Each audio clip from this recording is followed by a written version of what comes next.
We are starting this series worth repeating, as Pastor Moses, our senior pastor, shared about this idea. We're going to be spending the next few weeks, really all of this month, looking at some of the last phrases, the last things that Jesus said, and what does it mean for us to embrace that and really be intentional about the way that we actually say these phrases, think about, meditate on, and live out these phrases. I've shared over the last few weeks that I have a new role, in addition to Father of the Year, husband, pastor. I'm now also a baseball coach. It's a very intense scenario, 6-year-old baseball.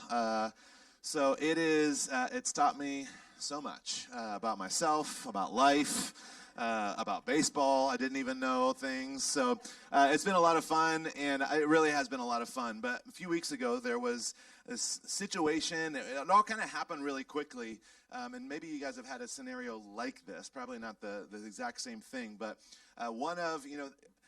there's not a coach for 6-year-old baseball. Every adult is a coach for 6-year-old. There's as many adults on the field as there are kids on the field. Like, it's just chaos. And one of the dads from the other team, he wasn't one of their actual coaches, but he was out there helping. And I don't really know why or what happened, but he had a baseball, and he went to, throw it to one of our kids, one of the 6-year-olds that was on the field. But he didn't throw it like, oh, I'm going to toss a ball to a 6-year-old. He threw it like there was scouts, watching him throw a baseball. And this kid just got hit right in the chest with this baseball. And he tried to be as brave as he could. And you could see he was, trying not to cry. But he just kind of, did this walk off to the side. And it was so sad. And that guy, he felt so bad. He kept coming up and apologizing and checking on him and over and over and over again. And everything was fine. He came back out and played later on. And so he was fine. But at the end of the game, that guy, there's this big fence at the school. And he's on one side of the fence. And he's like, hey, coach, come here. So I go over, and I'm like, man, this guy's going to apologize again. He's already apologized 10 times. Let's move on, And I go over because I'm kind and loving, and I go over to the fence to hear this guy's apology for being a terrible person and chucking a baseball at my kid. And I go up, and I'm like, yeah, what's going on, man? He's like, hey, I just have one criticism for you. Yeah. And you guys, I was taken aback, okay? There's not many times in my life I can say, I was just really stunned. But I was like, huh? He's like, yeah. So when you're pitching, and he starts to give me, pitching advice. And I was just so confused, and he was so serious. It wasn't a joke, and he was just totally, hey, I just got one critique for you as your, coach pitch these 6-year-olds. Here's the best way to do it, And I just kind of, after he was done, I just kind of turned and walked away. And I think Ez could see something odd had happened. And we got in the car. I was like, you will never believe what this guy just said to me. And he was probably totally right about my pitching to 6-year-olds. But there was this thing, and I don't know if you guys are this way. Some of you guys are very sharp, quick-witted. I can be very sarcastic, but I'm not good at battling people quickly. I'm not good at verbal sparring on the spot. So for the next 3 days, you guys, I had so many things that I wanted to say to this guy. I was in the shower, oh, I should have said this. Oh, I got a critique for you, but no. Has anybody else done that before, where you just have this on and on and, oh, if I just had one more do-over, it wouldn't be those poor choices I made, those bad investments. It would be that guy on the other side of that fence. Okay, so I am a Christian. I am a pastor. But we can't help it. We have this kind of default reaction when somebody does something or says something that hurts us. We have these kind of default reactions of, how dare you, and I should get you back. I should make sure that I should somehow even the score. I should be able to, whether it's hit back verbally, whether it's caused them the pain that we have caused us. We want them to learn their lesson. We want them to think twice before they treat us a certain way again. And it's really convenient because it's biblical. In the Old Testament, it's one of these areas, if you guys read through the Old Testament, books like Exodus and Deuteronomy and Leviticus. There's a lot of things that we're like, well, that doesn't apply anymore. But every once in a while we find one, and it's like, I hope this still applies. I hope this still works. Exodus 21 is one of those. It says, but if there is further injury, the punishment must match the injury. A life for a life. A baseball in the chest for a baseball in the chest. An eye for an eye, a tooth for a tooth, a hand for a hand, a foot for a foot, a burn for a burn, a wound for a wound, a bruise for a bruise. Thus saith the Lord. Am I right, you guys? I mean, it's like, yes, get him back on the field. Let's do this. I am right. It's biblical for me to get this person back the same way that they got me. And obviously, we know that I'm not fooling anybody. You guys know that this is not the way, but there is something inside of us that feels like there is this justice piece that we want to fight for. There's this, I want to get them back. I want to be able to pursue this thing. The reality is we don't usually carry out that vengeance or that justice. We just think about it and obsess over it for days and days or weeks. Some of us, myself, there's been times where I realized I've been holding on to something for years. We've been through different things, and we can talk about silly things like, 6-year-old baseball, but we've been through painful things. People have done things to you. People have failed you or hurt you, wounded you. People that you've trusted, people that had a responsibility to you and for you that somehow have let you down. And there's times when we carry that with us, that sense of one day I will get them back. One day I hope that they will realize the pain. One day I hope they get a taste of the way that I have been hurt or failed or let down. I hope that they feel it somehow. I think we've all felt that in some way. We obsess over it. It just eats away at us. And I think that it's one of the things that makes what Jesus said, one of these phrases that we're going to look at. He said this just hours before he died on the cross. It is shocking and beautiful. And as we are going to continue talking about through the series, it is worth repeating. It is worth us thinking about and processing and holding on to.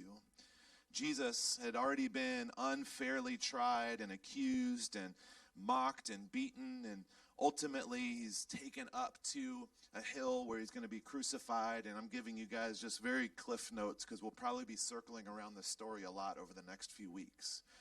But in Luke 22, it says this: 2 others, both criminals, were led out to be executed with him.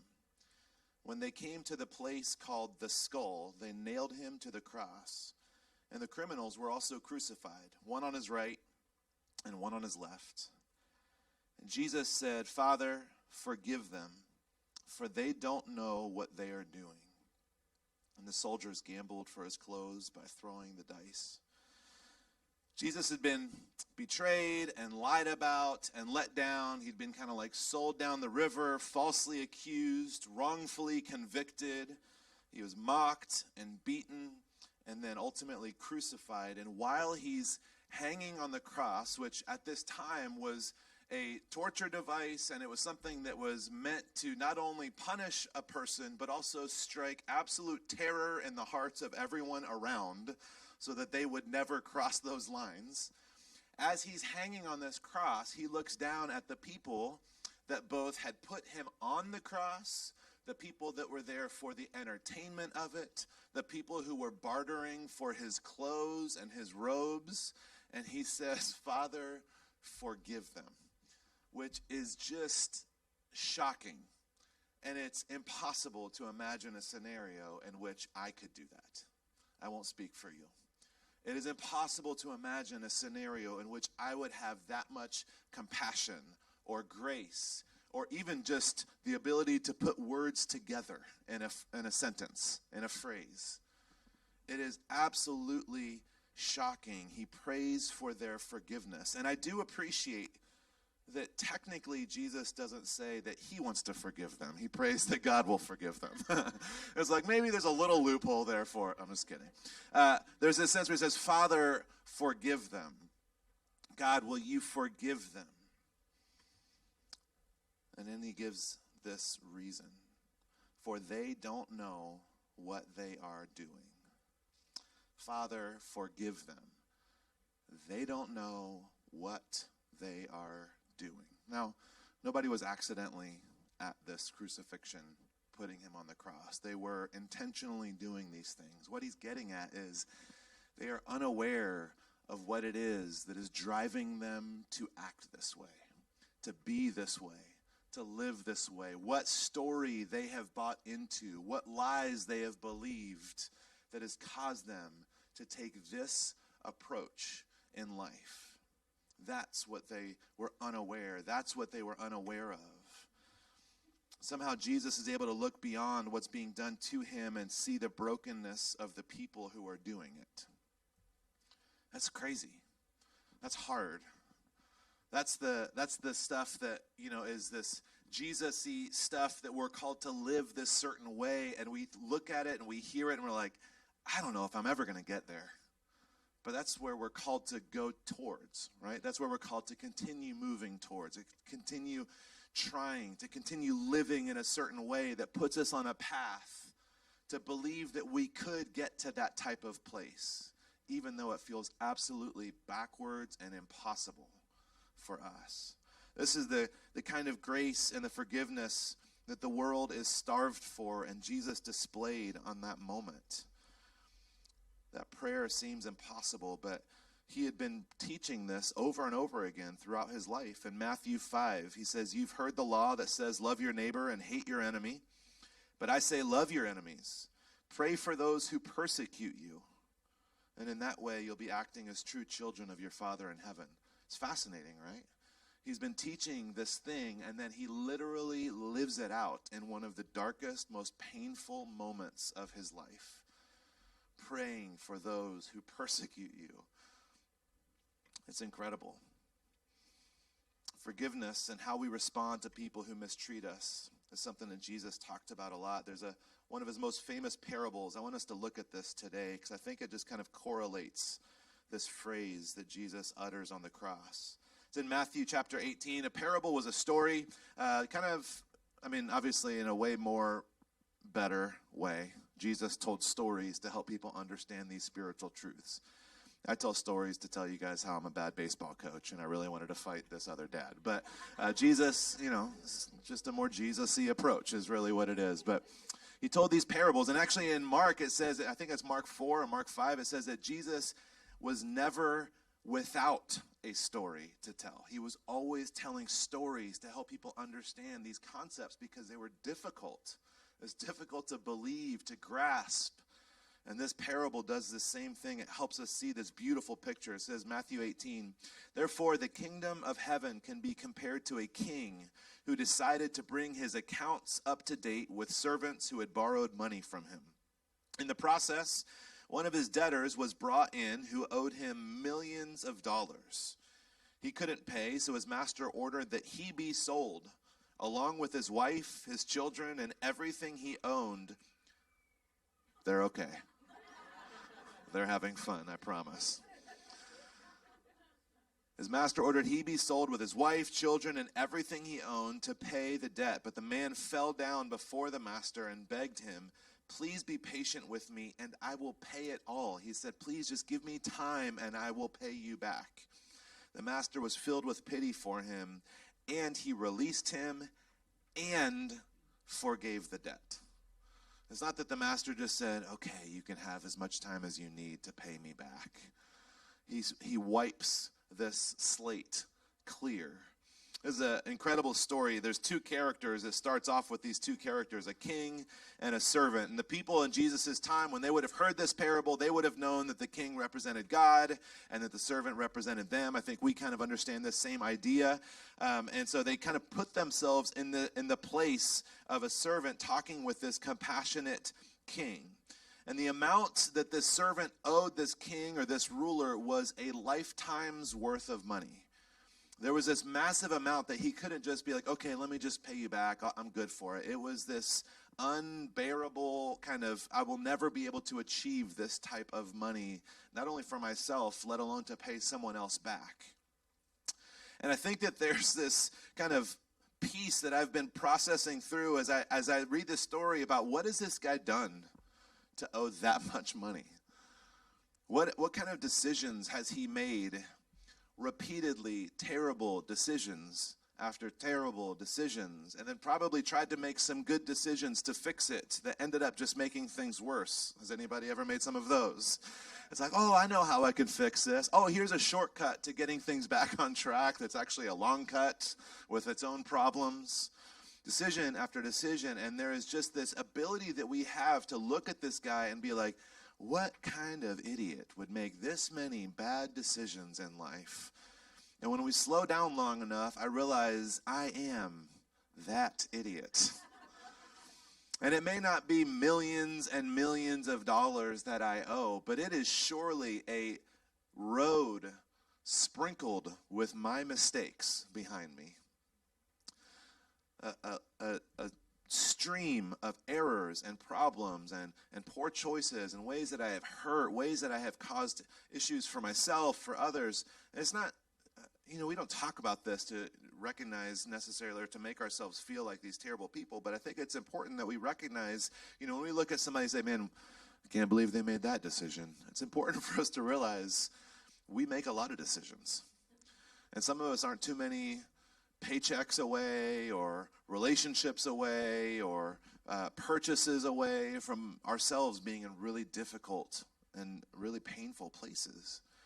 None of us want to be the servant in this story, but I know what it is like to be way over my head. I know the desperation of having made one wrong turn after another and after another. And you may know that as well. Deep inside, I think we all know that there is a brokenness, that we are bankrupt. And I think that this part of this parable illustrates two things that are so incredibly crucial to our understanding of who God is and who we are. And I think it's important that we hold on to these things, that we remember these things, because there's all kinds of other lies and myths that we believe. The first is that our debt or our brokenness is infinitely more than we can comprehend. And God's forgiveness is absolutely more, infinitely more than we could ever conceive. It is so crucial for us to hold on to these two things at the same time. It's not a woe is me, I am worthless, I'm embarrassed, I'm ashamed, I don't know why God would ever choose. It's not this let me heap coals on my shoulder type of situation. It's just an awareness of our brokenness in an honest perspective. Not minimizing and saying, yeah, I've got issues, but I don't have that guy issues. I've got issues, but I don't have, chuck a baseball at a 6-year-old issues. It's an awareness of saying, no, I am incredibly broken. I have issues. I have problems. I have weaknesses. I have addictions. I've got tendencies.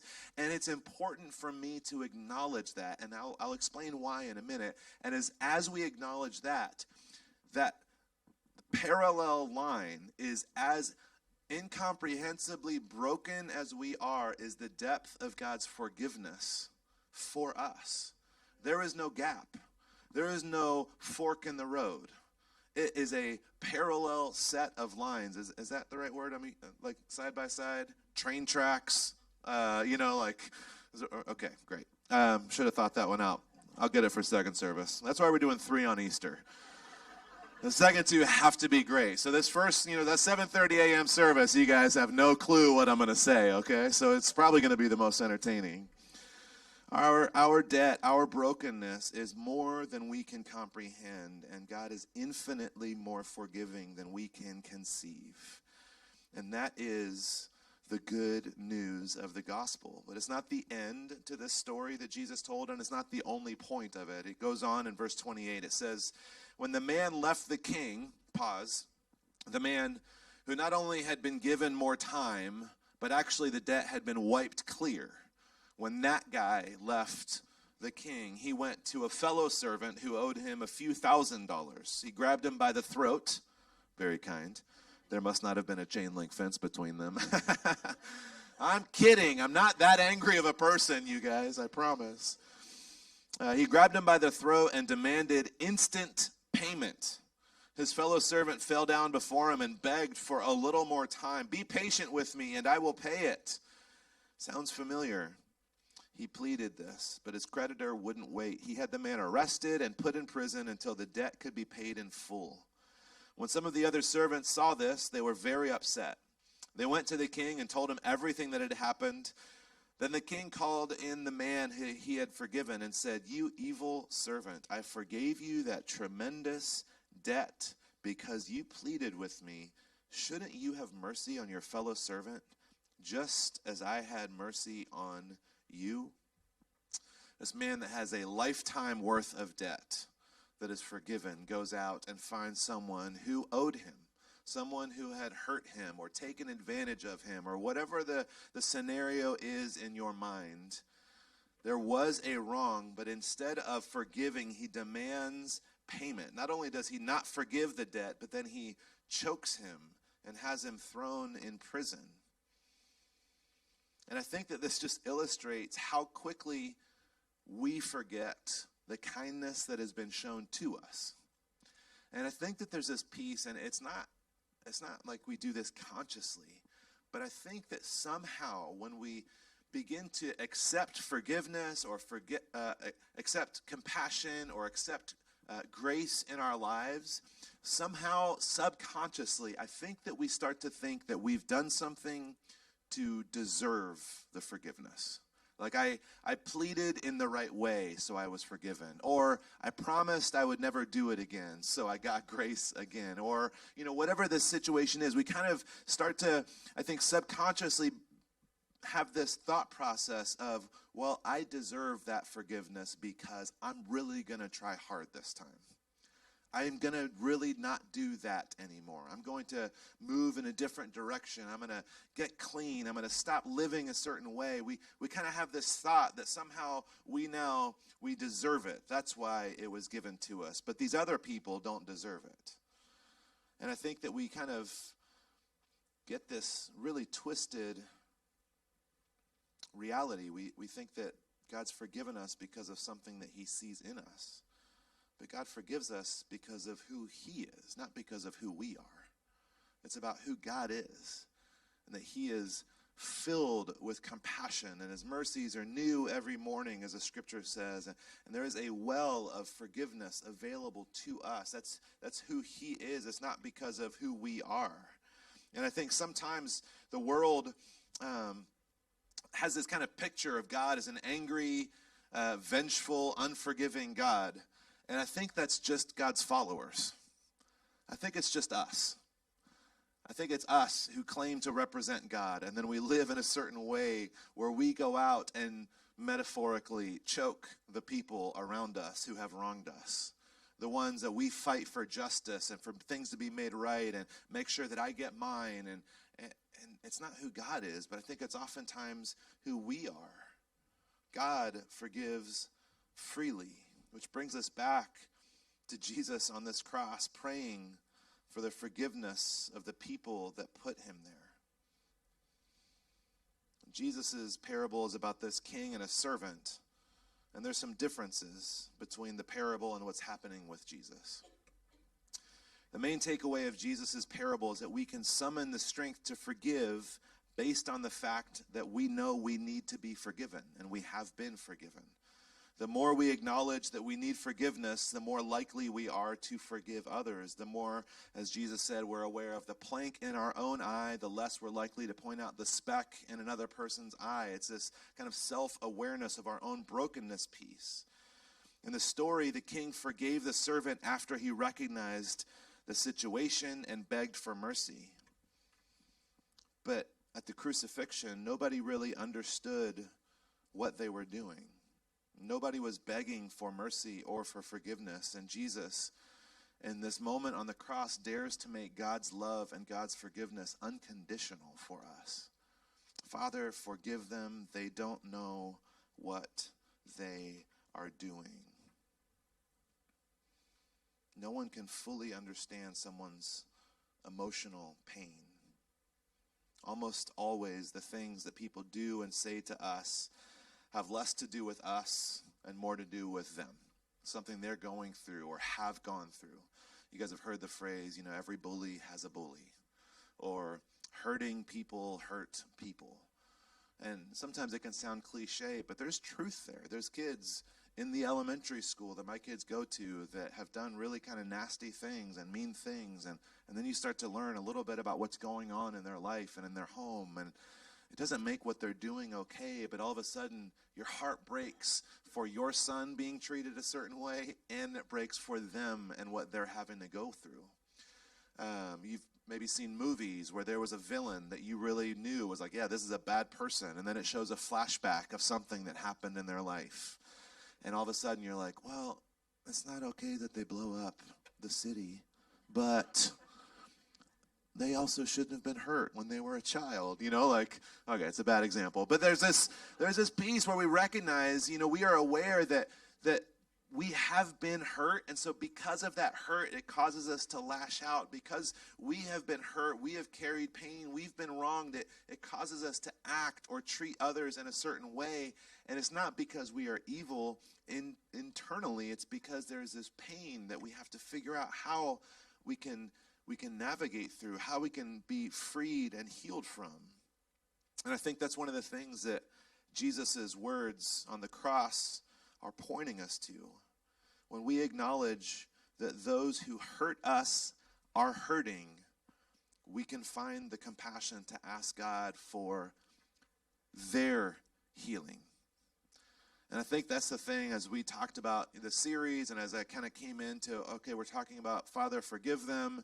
And it's like we talked about forgiveness a month ago. Wes was here. He taught on forgiveness. And we talked about forgiveness a few weeks ago. And all of a sudden I'm realizing, well, this isn't necessarily, it is about forgiveness, but this is about how we view the people who have hurt us and how we pray for those who persecute us and how we ask for hope and healing for the people that are hurting so bad that they hurt us.